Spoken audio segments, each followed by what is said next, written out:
The Bekaa Valley, Lebanon's agricultural heartland, and where the country's award-winning wines are made. Nearby, in Baalbek, lies the famous Roman temple of Bacchus, the god of wine. But this is also a stronghold of Hezbollah. In Lebanon, fundamentalist groups and wine do coexist, but fighting sometimes gets in the way. Hassan usually keeps an eye on maturing blends, but this season he has to pick grapes. We have to do it ourselves. Most of the seasonal workers didn't come this year, he told me. They fled because of the war. It's also the first opportunity to test these Syrah grapes. The vines were off limits for weeks. And with Israelis bombing trucks in the Bekaa Valley, driving the grapes to the wineries was a risky business.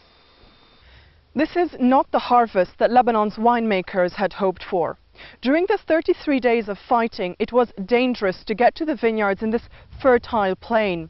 The grapes did survive, but Lebanon's 2006 vintage has only barely been rescued. All around the vineyards, the aftermath of the bombings. Everywhere, factories targeted by the Israelis.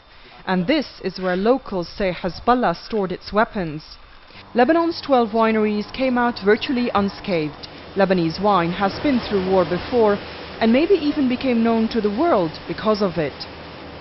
Ramzi Ghosn from the Massaya winery is worried about the continuing Israeli sea and land blockade.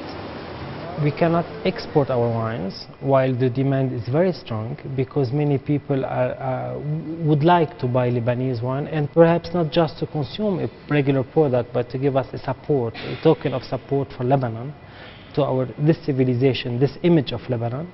So we have difficulties in exporting.